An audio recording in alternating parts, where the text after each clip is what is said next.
Hey everyone, thank you so much for joining in for this Masters of Conversion series where you get to learn from the masterminds of winning website experiences.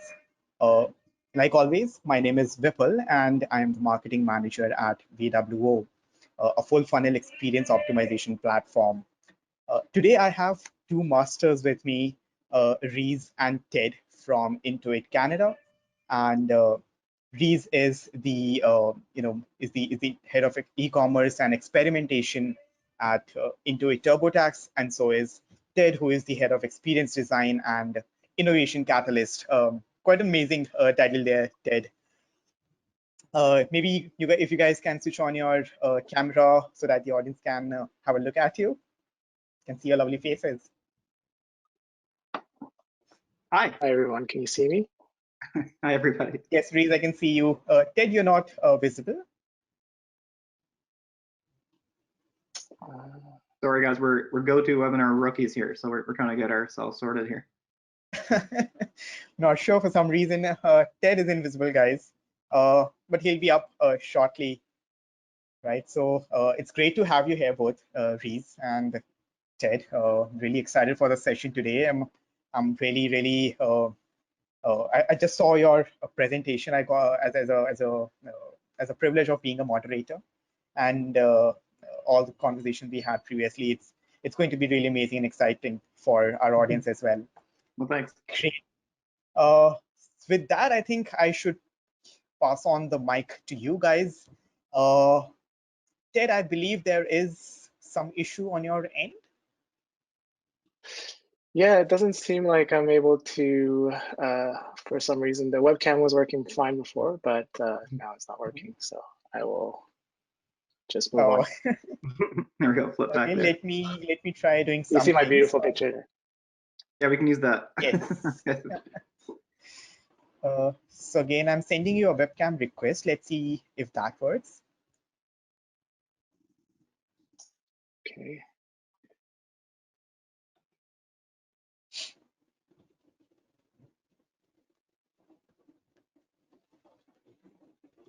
Okay. So your video isn't available again, and it's one of those days where things don't go right. I believe Reese will be able to manage by himself, and of course you'll be able to test it. Perfect. Yeah, without any further ado, I should pass on the mic to you guys. Over to you, Reese and Ted. Thanks, Vipul. All right, let's wait to get the. There we go. Oh, not quite. Perfect. Okay, thanks. Let me just make sure that I can control here. There we go. Okay. So I think I'm helping drive here. Is that right, Ted? Yes. Okay. Looks good. So let's flip back to our previous slide here so we can introduce ourselves again. So yeah, my name is Reese. I'm one of the e-commerce managers here at Intuit Canada. My partner Ted as well is a design leader here. I'll let Ted introduce himself. Yeah, I'm a senior experience design manager at Intuit, and also an innovation catalyst that curates design experiences and innovation throughout our site. Right on. Really honored to be here, actually, to talk about some of the developments that we've made within our experimentation program. We have a lot to show today. I'm just going to jump right into it and talk a little bit about the agenda I want to knock off today. So let's see if that works. Maybe not. Ted, give me a hand here. I think you're driving.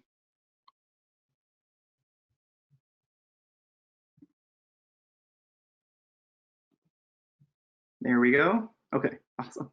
We're going to categorize this in two different areas in our focus. So I'm going to talk a little bit about some of the discipline that we've added into our program and the way that which we work together and we operate. At Intuit, we're actually a pretty small team by comparison to other teams, but we work with a lot of stakeholders within the business, right? So one of the things that we realized was really important if we wanted to accelerate the way we put experiments out in front of our customers, we had to get really good at working with other teams within the organization and helping make it easier for them to come along for the ride and build with that experimentation. So we're sort of democratizing the experimentation process as well. It's not enough that our small core team that runs the operations there improves our speed. We're actually trying to improve the speed org-wide. And so this is partly on the left-hand side what we're doing to make that happen.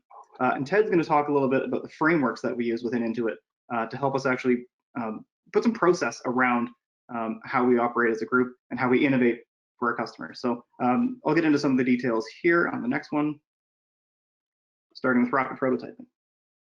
Ted, if you could flip for me, I don't think I'm able to, there we go.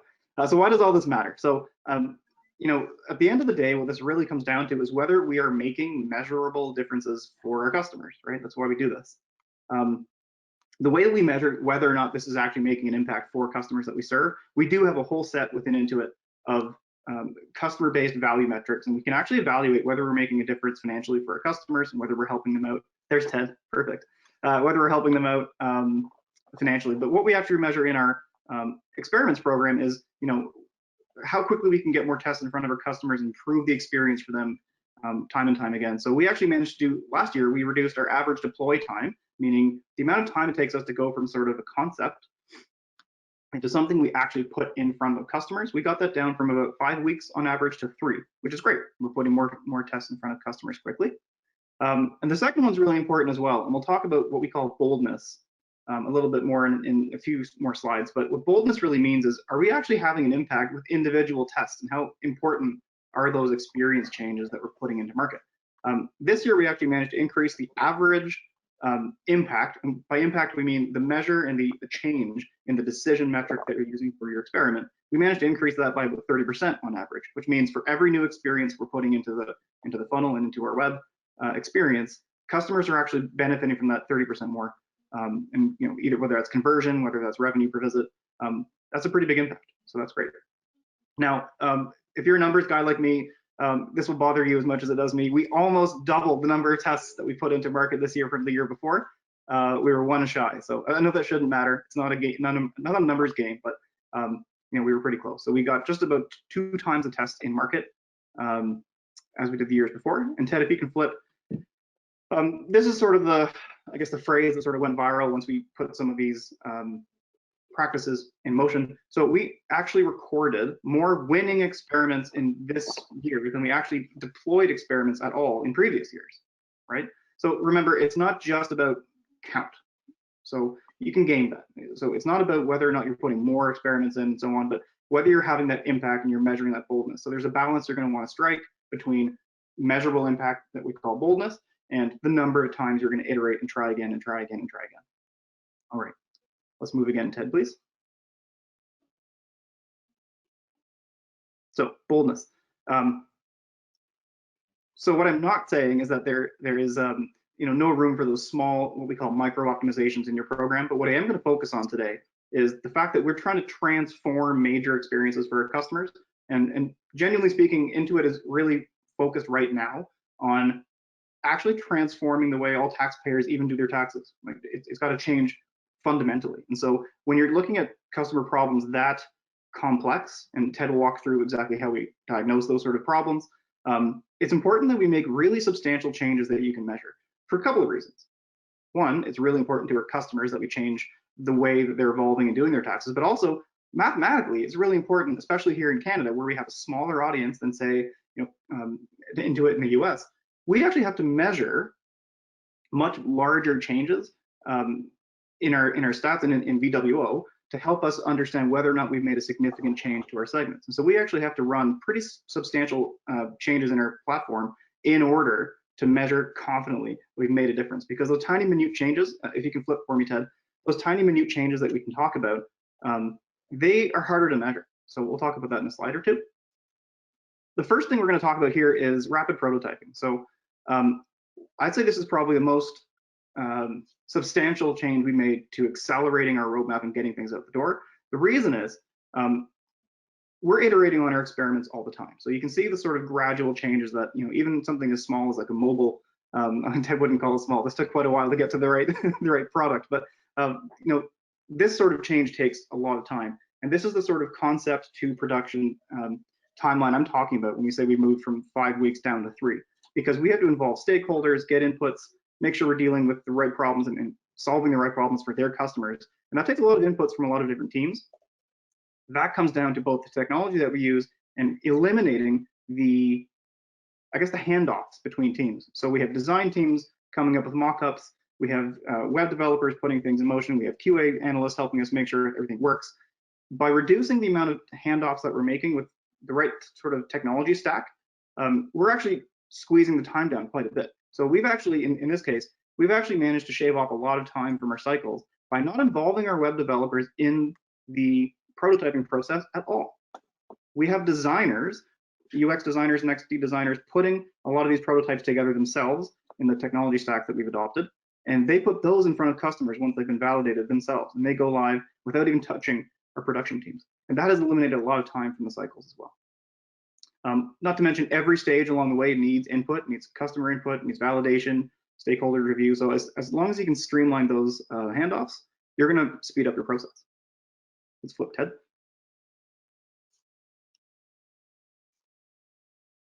Boldness. Okay. So what you're looking at is a view we cut from VWO where we ran an experiment that didn't have that meaningful a change for our customers, right? So what we're pointing at here is sort of that uncertainty overlap, which just means I always mock this up. The chance that we don't disprove our hypothesis is pretty substantial, right? If we're not making a really sizable change for our customers, it's fairly likely that, you know, the observation we've had here that looks like a bit of a benefit could really just be down to chance. And we can't be certain we've actually made a big difference for our customers. So if you flip to the next one, you'll see we've made a really, this is a different test, but we've made a really substantial change to our funnel, right? Something really bold and really that kind of rocks the funnel. I think in this particular experiment, we removed a couple of steps from the process. We elevated some features so people could access them earlier, and we, you know, highlighted other things we really wanted people to touch on. And this resulted in a much bigger and, importantly, a much more measurable effect. And so the important thing to take away from the boldness exercise is it's not enough. It's not that it's not important, but it's not enough to just focus on some of those minutiae and optimizing for those best practices that we all love. It's really important that you get down to the nuts and bolts about what's in front of your customer and stopping them, and that way you can solve the real nut of the problem, which Ted will get into in a lot more detail.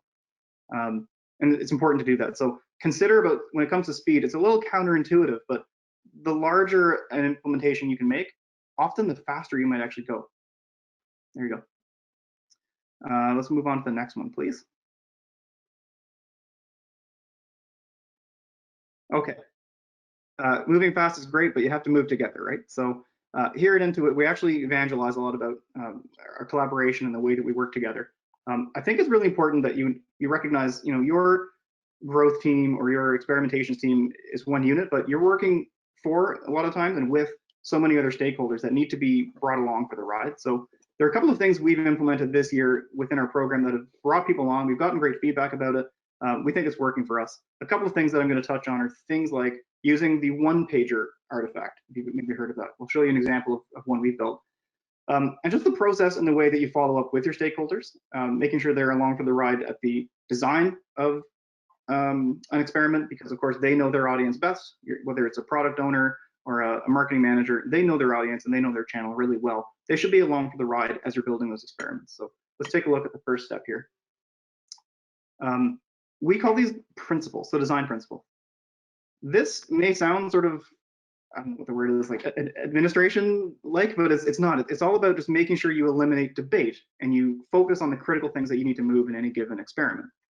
What I mean is, in any given case, and you don't have to phrase it like this on the right, but this helps as sort of a structure to use. By eliminating debate, what you're actually doing is you're updating a constantly evolving, living document that helps your team make decisions quickly. And to be honest, they're not really decisions at all, are they? Because they're prescribed.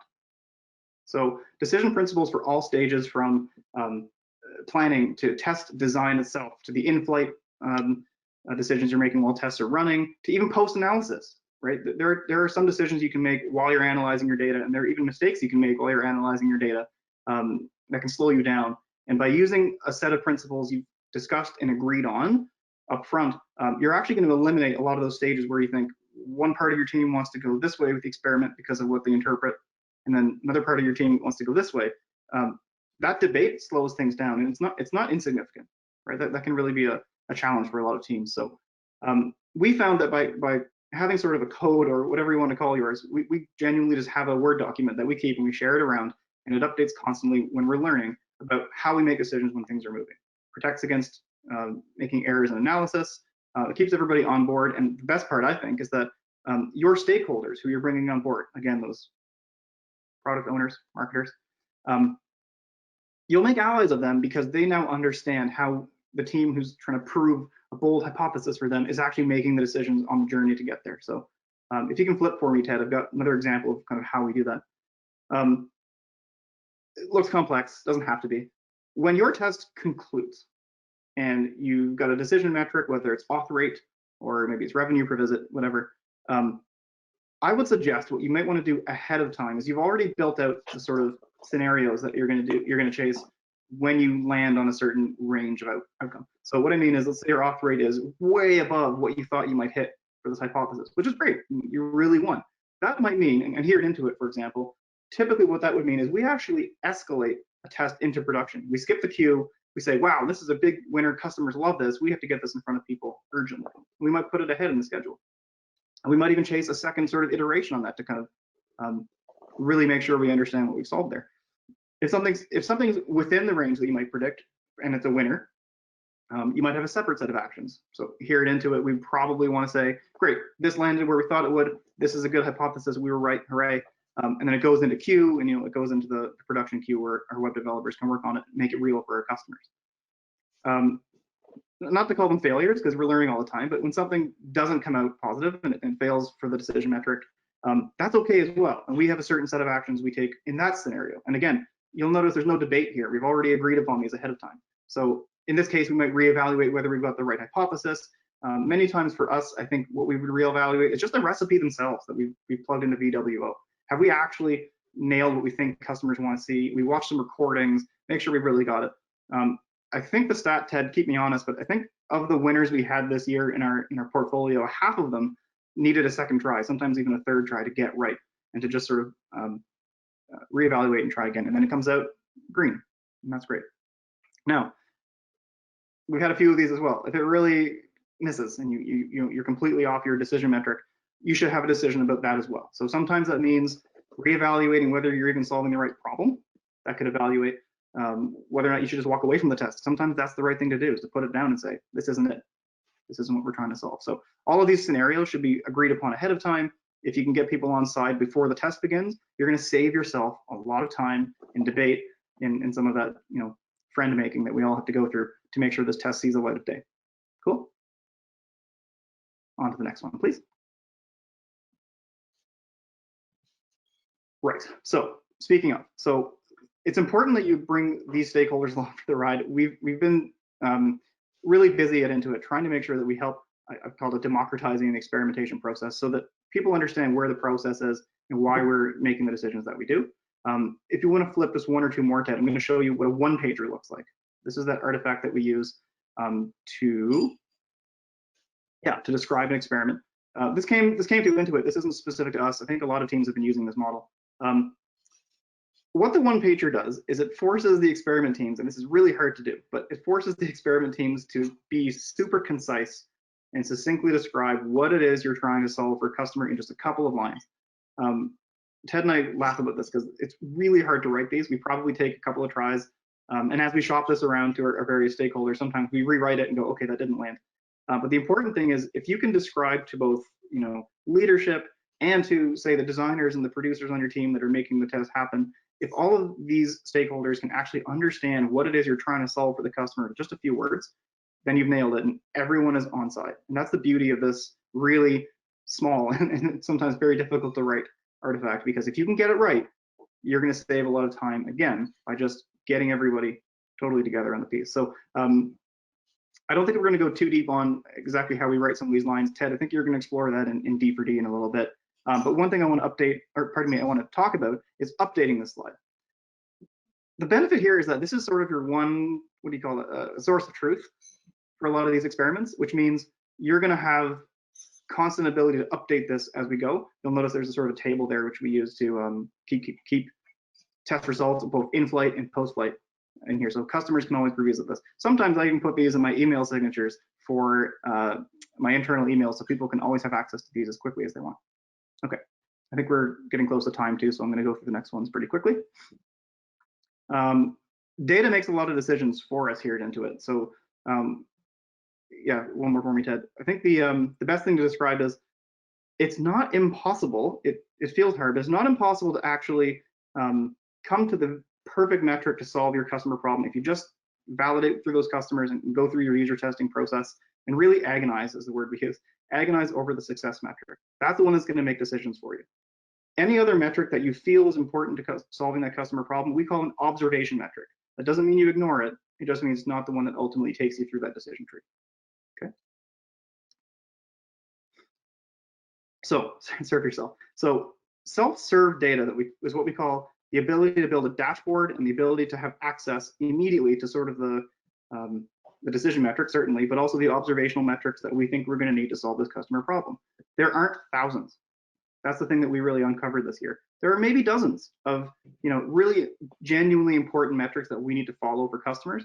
And if we could have those readily available to us and we use our data scientists to build those dashboards for us in advance of the experiment, we can actually come back and solve, as we're having sort of a scrum on how to design the next version of the experiment. We can say, wait, we didn't quite nail it for this category of customer or this segment. Can we go back to the data and see whether or not we're right about this? Having access to that, as opposed to needing to go to a second team, saves a lot of time as well.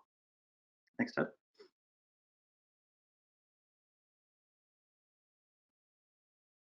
Right. Finally, presenting results. It's important that you're able to share with the people that need you to do these experiments for them in a way that they can take it away. So we've actually iterated on this quite a bit as well in our program discipline. So a couple things we're showing here. One, we use a composite metric to evaluate whether or not holistically we've solved for the customer amongst segments. So what that means is, not only are we getting to statistical significance for the entire experiment and the body of people coming through as participants, but we're actually solving for those individual marketing segments that we care about within Intuit, and there are dozens. So we sometimes have to keep tests running considerably longer in the experiment flow in order to make sure we're totally confident that within those segments, within those little groups, we're actually statistically significant within them as well. And then we share those with our stakeholders. So the table at the bottom there you're looking at, I think this wasn't a pull from our, yeah, this was probably our biggest test win. It was 162 index, meaning 62% increase, which is huge for us. That's a big number. Increase in the auth rate for some segments of our customers. You take that to the bank. You tell your partners and your stakeholders immediately, like, this is something that we are confident about, is significant. This is happening in your funnel right now, and we're about to push to production. Awesome. You can share that win with customers. Okay. I think that's it for me. What's after this, Ted? Great. So I'll take it over from here, Reese. Thanks a lot. Yep. Today, my portion, I'll walk you through a little bit about our process that walks us through how we go from an idea to providing value to customers through a process that we call Design for Delight. And then I'll walk you through also our process of creating, experimentation that is really customer centric, and how we go about that. So our framework and process really is rooted in design thinking. What is design thinking? It's really just a set of tools, process, and to really unlock a mindset to solve big problems. Really, and it puts customers at the center of all of that. Really, if you just Google design thinking, you can find so many iterative versions of it. It's just important to make it your own for your team, for your organization, to just perfect it and make it a process that works for everyone and that is easily understandable. The benefits of that is that it really aligns teams together when we're communicating as to where we are in the journey of the experimentation process or discovery or solution making. And we can really speak the same language and line on that. So at Intuit, we call that D for D, or Design for Delight. And it really centers around this idea around, divergence, around, creating choices.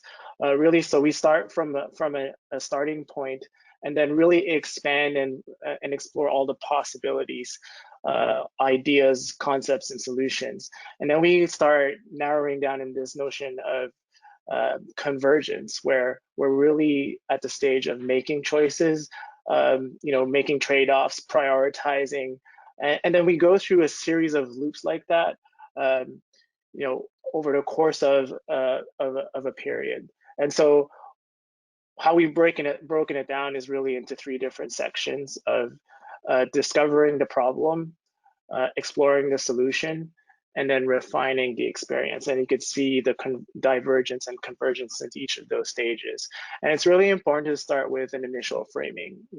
That could look different to whatever experience it might be. It could be, there's not enough people coming to our converting from our shopping page, or not enough click-through rate, or whatever that might be. And then there needs to be an investigation as to what is the problem, and really is like the best way to do that is really to start speaking with customers and understand what is the root cause, why are they not seeing value, and what is preventing them from taking that action.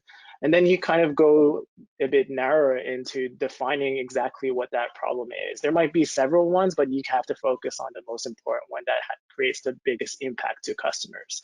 And that way you can ensure that you're providing the right benefit and the right value to them. Next thing is exploring on the solution. And so going wide and creating ideas and solutions for that particular problem, and then narrowing down onto what maybe is feasible. How do we start going to like a most viable product, or most enjoyable product, and then finding the right to get to a right solution, right? And then there's many iterative processes which we refine the experience rapidly, just through rapid experimentation, which I'll walk you through a little bit later, and then narrowing down on what the how really looks like. How are we going to create that solution and define that experience? So it really starts with empathy, and the whole part of and why is it important? It's really important to understand the customer's problem, because if you start from the right place, you might be saving a lot of time and effort down the track and really providing the right value at the right time. A lot of times is like we have an assumption that we do know what the customers need and want without actually speaking to them, and then create solutions and solutions that may not address their actual problem. And so that is a lot of time and effort wasted. So really it's about getting down to empathy. And what is empathy is really understanding people's feelings and what they're at the root cause of that. Another way to illustrate it is really to look at it from like what people say and what they do, and versus how they really feel. And so if you could see, like, think of it as an iceberg, what you see on the surface is really not all the story, right? And so it's the same thing with the customer. So if you really want to move from explicit and observable knowledge to like tacit and latent knowledge, and the methodologies that we use to uncover that really is great to have, interviews and, face-to-face and follow me homes through observations. But then you start to break down, and you can really observe as to like start projecting understanding how they start to feel, what they know, and even like what they aspire to be someday, and what they aspire from a certain experience. So at the root cause of how we do deep customer empathy at Intuit is really, the importance of it is really through observation, removing yourself from the equation, and really kind of be a fly in the wall in their environment. So the best way to do that really is to go where customers are, really to be in their environment, into the where and when. And we call that a process called follow me home. So it's really literally asking for an invitation into their space, and observing them, and just watching, taking notes, and asking questions after the session as to why they took certain actions, and really understanding where their pain points are.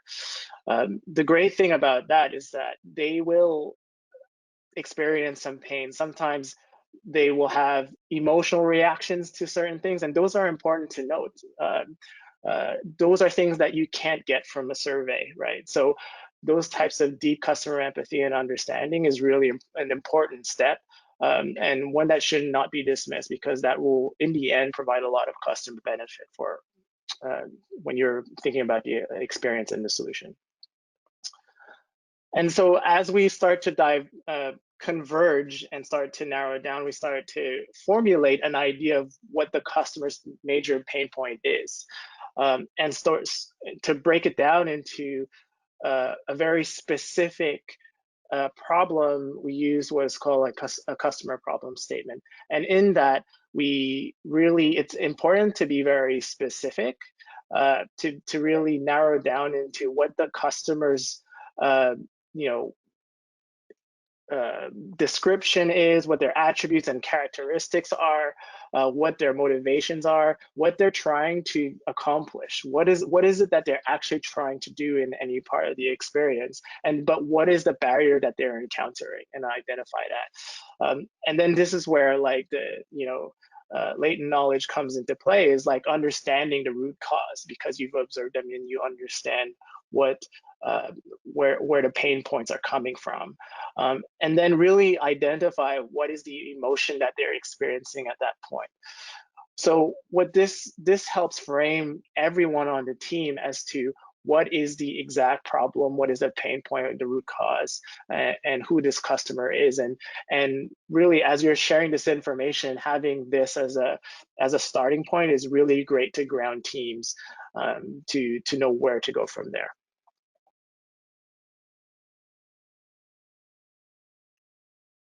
So here's an example of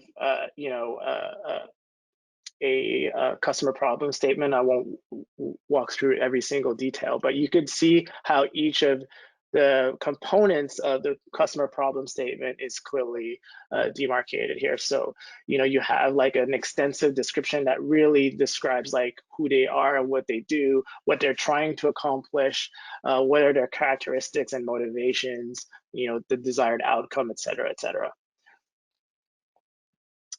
And equally as important from the customer problem statement is looking into the future. So is looking at what if we removed all of that, and what if not only we removed all of that, but we created even value and benefit beyond their customers' wildest dreams. And so the critical piece of an experiment is really also thinking about an ideal state.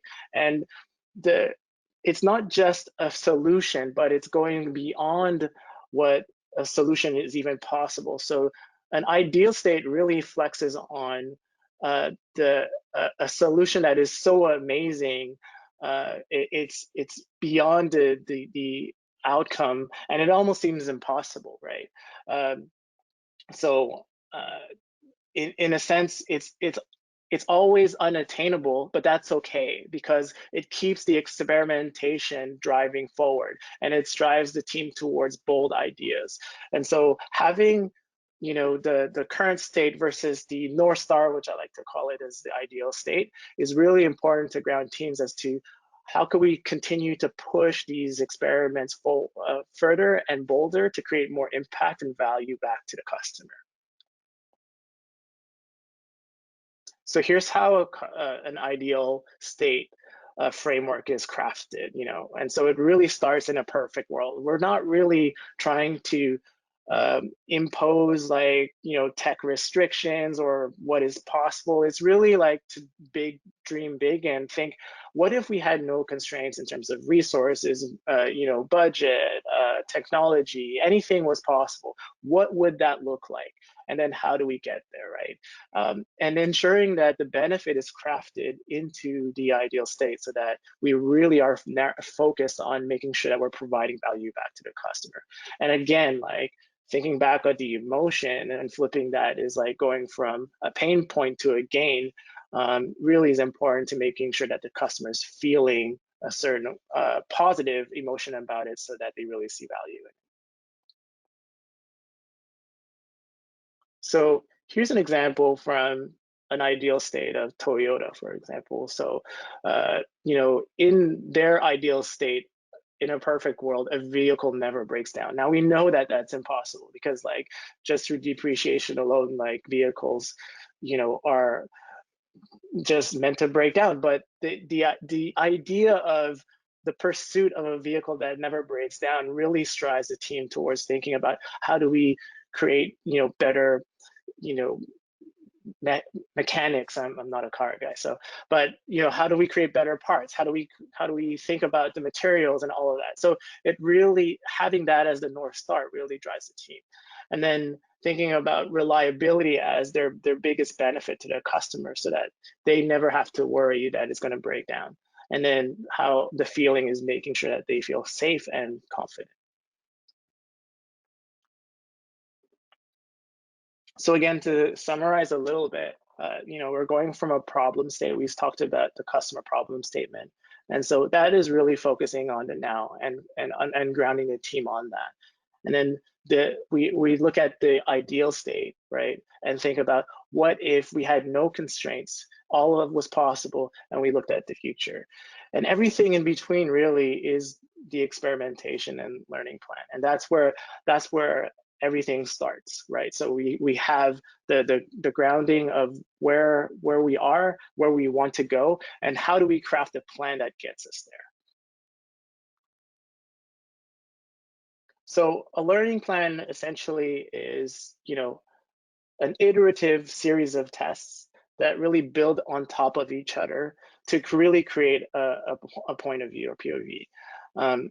And throughout that process, you can uncover a different variety of things, right? And it's important to identify what the learning goals are.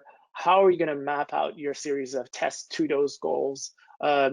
You may identify some learning gaps that you may not have. You might have spoken to customers, but you might have also identified, hey, there's actually other things that we don't know about that, and we might need to go back into that first diamond and really understand some of the other pain points and do some further research on that. You may uncover that, hey, there's some extra nuggets and other problems that we've uncovered, and those should be baked into some future tests, and we should park those onto the side because they might be important for our customers eventually. And then update the learnings from executive tests. So again, we spoke to a lot of that. It's really like creating decisions and principles and understanding and alignment around, once we've concluded this test, what are we going to do about it, right? And so do we pivot? Do we continue? Those are important and critical steps into making sure that is well thought through, and not only well thought through, but there's a plan of action and a course for next steps. And all of that leads to a point of view, right? You want to kind of present back to your teams, back to your stakeholders as to, like, what are we going to do? How is this experience benefiting our customers? And so this whole process really is around the notion of de-risking, right? So there is no silver bullet to test. There is no one size fit all. There is no single test that fixes every single thing. And it's a series of evidence gathering through tests or learnings, or that really de-risks the outcome and really creates confidence in what we've gained in our knowledge, that this experience and this solution is going to be successful, and not only successful, but provide an amazing benefit to our customers, right? So think of it as evidence gathering, and every nugget of evidence gathering leads up to you having more confidence that you can provide to your stakeholders that this is the right decision, and this is the right experience for customers. At the foundation of all of this is making sure that once you have your assumptions and prioritize all the right assumptions, that you're going to go ahead and start testing. Grounding that in a strong hypothesis is critical, because it identifies the change in behavior as to what the customer would experience if we implemented this solution. And not only the change in behavior or the change in the experience, but also how are we going to make sure that we measure that accurately? And so stating that clearly is critical. And as to what Reese demonstrated before, demonstrating what is the minimal, metric for success is critical, because that will create part of the decision trees and what happens if it's within range of success or whether it's dramatically, do we need to pivot? And so having a strong hypothesis is critical. Once we've concluded on the, creating hypotheses, it's important to think about how are we going to gather those learnings, right? And what we like to do at Intuit is really leaning hard on rapid experimentation. Of course, there's many different types of experimentation. There's, multivariate testing, A/B testing, back testing. There's so many types of testing. The more high fidelity and involved in terms of resources that will take really takes a lot of time and energy. And so you really it does generate more confidence, but you really have to make sure that that is the right direction that you're heading in. And so to chip away at that and to de-risk all of that is really to a sequence which we call rapid experimentation. And it's really getting down to putting things in front of customers to make them understand like what the experience will look like. And it could be as low fidelity as paper sketches. I know this is a little bit trickier in the current world that we live in a virtual world, but always kind of getting customers' reaction. And you can also get into a mode of co-creation and working side by side with them to really get an idea of what their experience, how they be interacting with. And then next that is like mid fidelity prototypes, which are clickable and you can share that via, links and gather information. And then like higher fidelity, again, like I put this example of Tesla at the early days really didn't start building cars. They really just, took a Lotus vehicle, a high-end Lotus vehicle, and put a battery pack in it, and really that was the birth of Tesla, and really trying to gauge whether customers would react to this. So what we're trying to gain here is really a reaction. Are customers reacting like really positively to this and already having a strong reaction? So we're not looking for button color changes or small minimal things. We're really looking at bold experience changes. And really to de-risk that is really to go as quick and dirty as possible in terms of low fidelity in testing.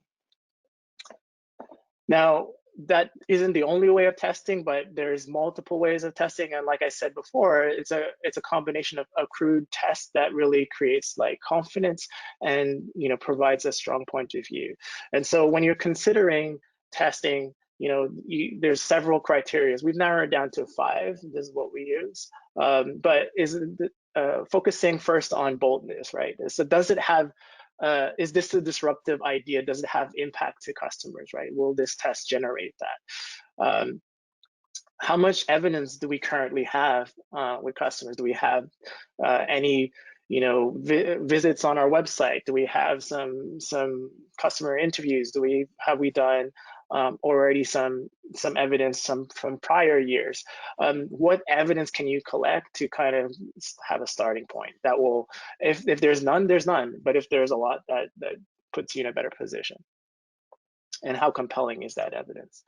Next is the audience, right? So thinking about how big of an audience do you need to really gain confidence, right? So the lower the audience, the lower the confidence, the higher the audience, the higher the confidence. But then that also comes with a trade-off, right? The higher the confidence, the longer the test will run, the more diverse you may need the audience to be. And so that really has to be balanced equally with what you can deliver. And thinking about a diverse audience, does it warrant some personalization? Is your diverse experiencing it so differently that it warrants different sets of experiences? Those are questions you can ask too. Next is level of effort. How much effort does it take to build? How costly would it take? Does it take? How much resources are involved in this? And then lastly is the variables, right? So it's thinking about all the many parts of the whole. How do you break down a test into smaller components, into smaller precise areas of test that you can combine into a whole to create a full experience? So evaluating these as a whole really helps identify what test is good to learn what. You may want to do rapid experimentation to test on boldness, but then as you iterate and further along, you may need to expand on the audience size and create higher fidelities to do that. Here's just a quick glance as to what the different areas of different types of tests and the impact that may have. And so you could see that, there is no one size fit all across all the board. And so it's a combination of multiple ones that will give like the right level of confidence, and you iterate and learn as you go along, right? And so there's each new learning that you add to the next series of tests, and amplify maybe the audience, or to gain more confidence, or maybe there's a series of back testing that needs to get done after the fact. But really, this really helps in confidence building and de-risking. So in summary, really the process around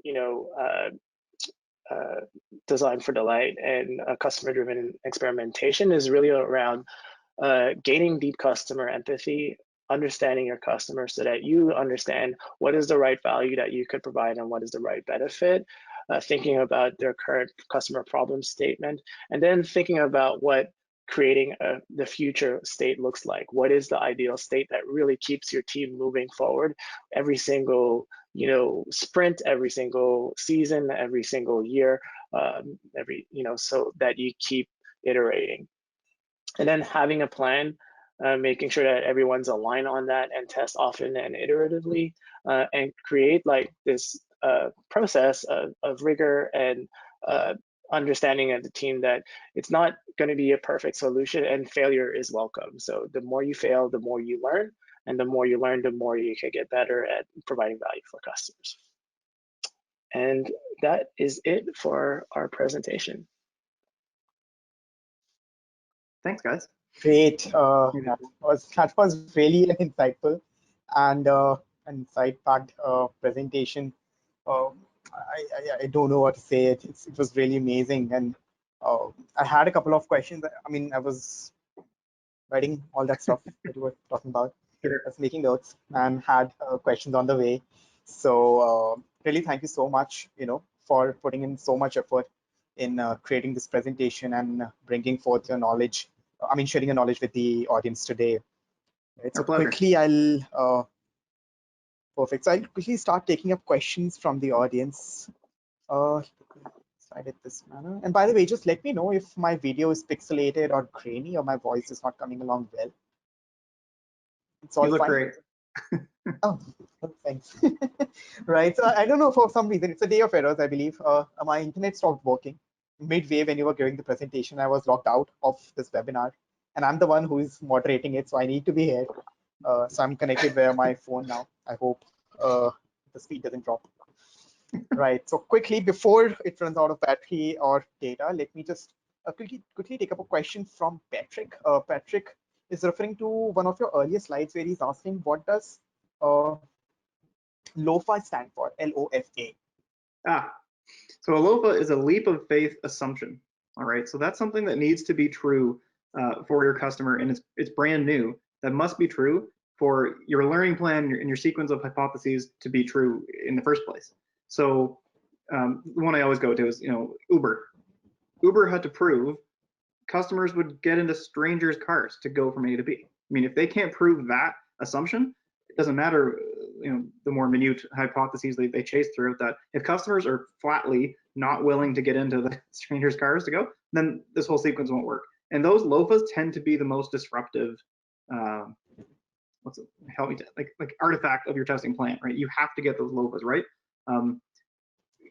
Proving or disproving the assumption is what's really going to accelerate your program. So a lot of the tests we'll run will all belong to just a handful of LOFAs that we're trying to prove in our learning plan. We might have, I don't know, I think we had 3 this year that we were chasing, really big customer problems we were chasing, and those assumptions had to be true. Luckily they were, and then so we started iterating on the nuances of those assumptions as we progressed through the plan. great question. Yeah, Got it. yeah. Got it. Just to add, Sure.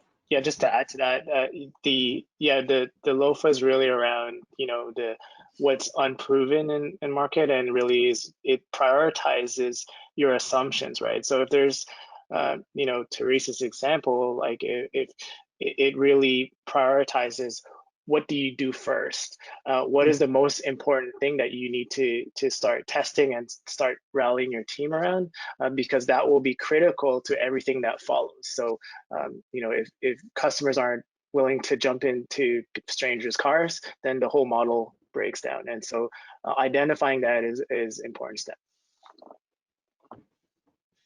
Perfect. Thank you so much for that. Hope that answers your question, Patrick. Feel free to reach out to Reese and Ted separately if you want to dig deeper and have more interesting conversation. Meanwhile, let's move on to the next question. The next question is from Valerie Claudia. I'm sorry if I mispronounced her name, Valerie. So Valerie has a question. She's asking, is there a process for involving stakeholders in defining that future ideal state that they just mentioned in the slides? Yeah, thanks for your question.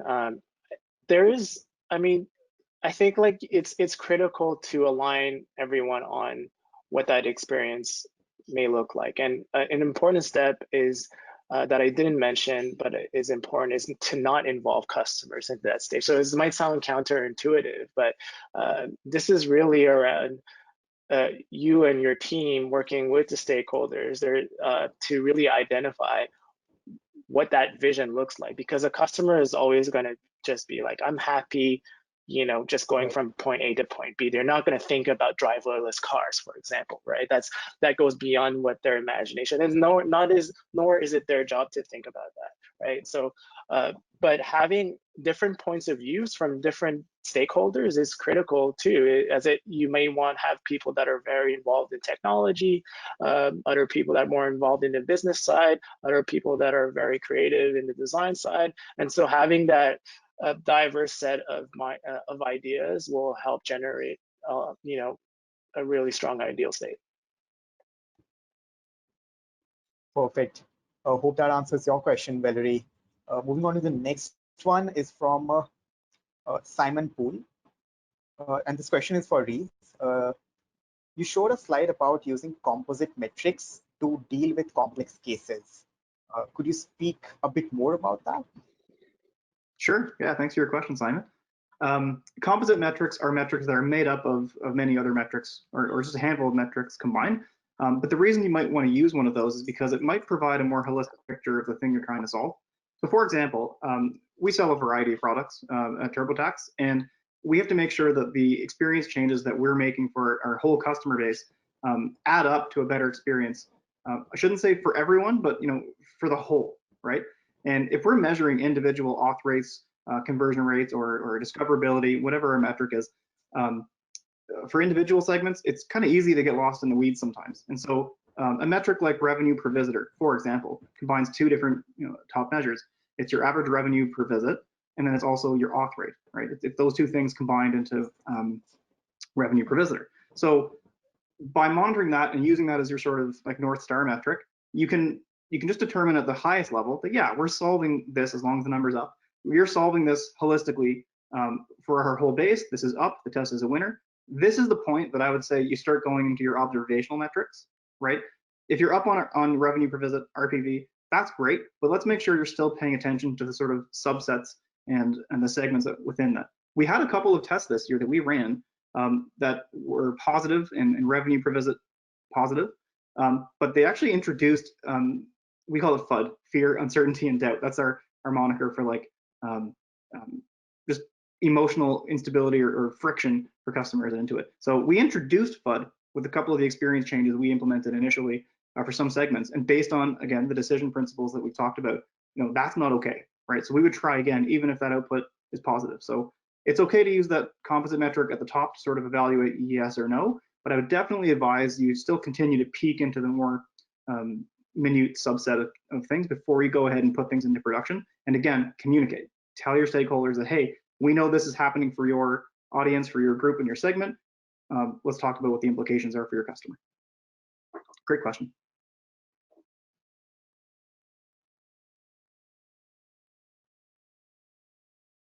Oh, people, I think you're muted.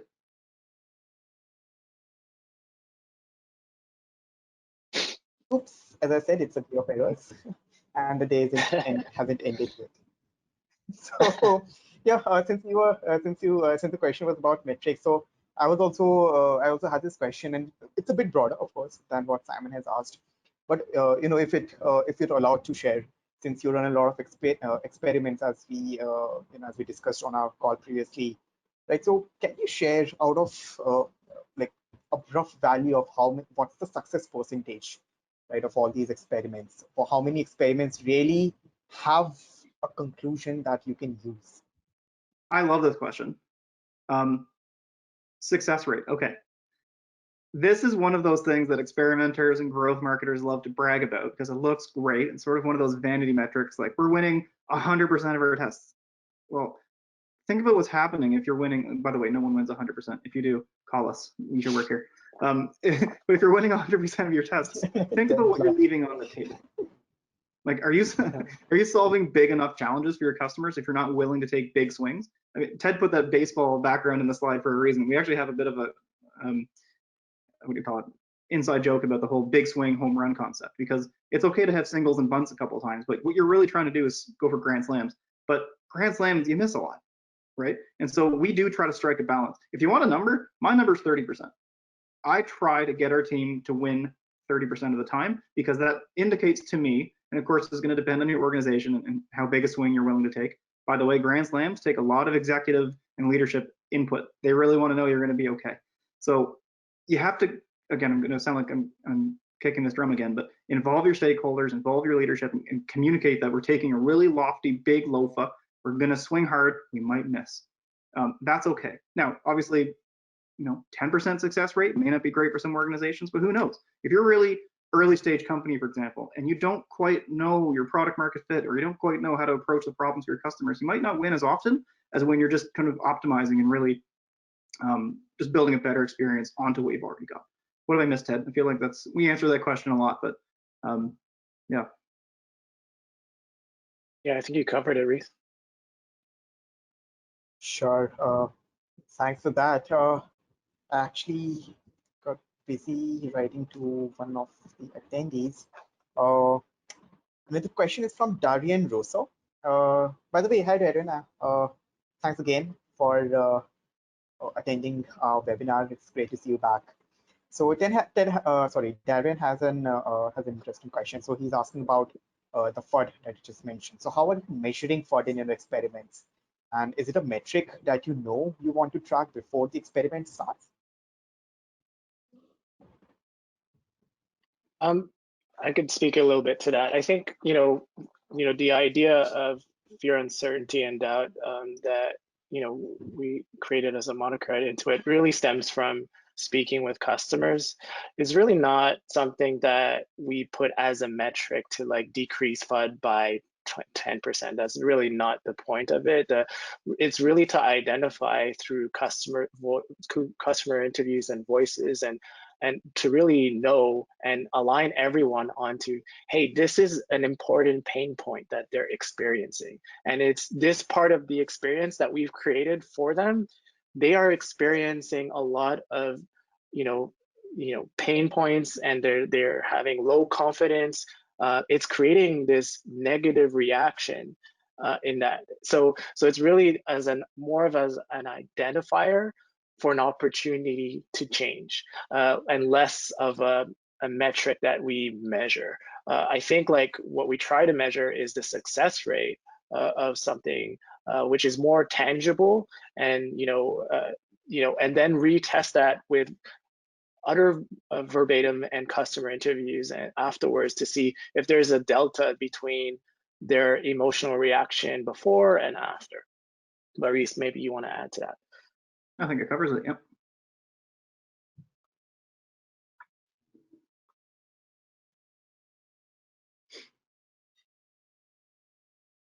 Oh, I think we may have frozen a little bit too. Oh, okay. Really? Oh no. Yeah. Uh-oh. I think we've covered every. He's back. Great. Oh, okay. Got it. Hey, you're back, people.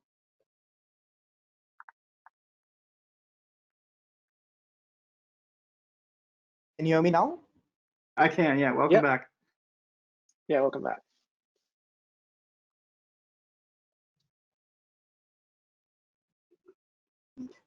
Oh, I We'll think have to he disappeared. Oh, before it there he is. abruptly ends. But I have two questions to ask.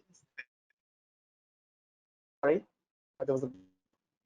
Oh, we're gonna bring you back, people. It's okay. Okay, I'll just. I'm looking for questions in the I'll chat just go here into too. the Like, question. So, there we go.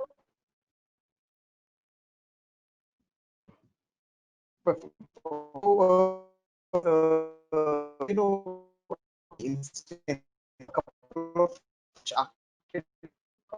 that in the course of experiment. It is come other role.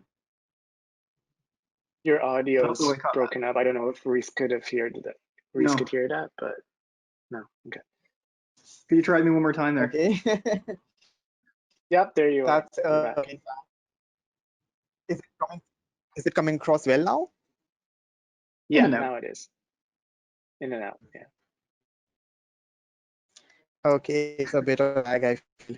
Right. So for those Maybe you who can type it in the leave chat it for us. to now, right? This sort of sure if it will come.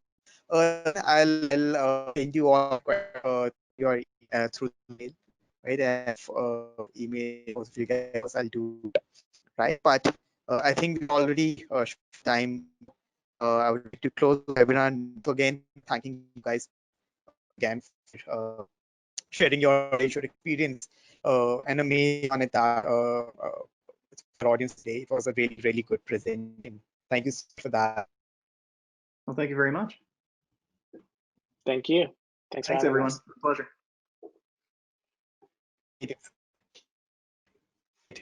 So guys, that it's time to close the session. All our past inspiring sessions like this one are also available to watch without registrations, and you can feel free to visit bwo.com/webcast and watch all our past sessions and information regarding the upcoming ones. And of course, if you have any more questions to ask to our masters tonight, of course, feel free to connect them over LinkedIn or Twitter or wherever you can find them. Just grab hold of them and send in your questions and have an interesting conversations, of course. With that, have a great day, everyone. Stay safe and wash your hands early. That's right. Bye-bye. Stay safe, everybody. Bye.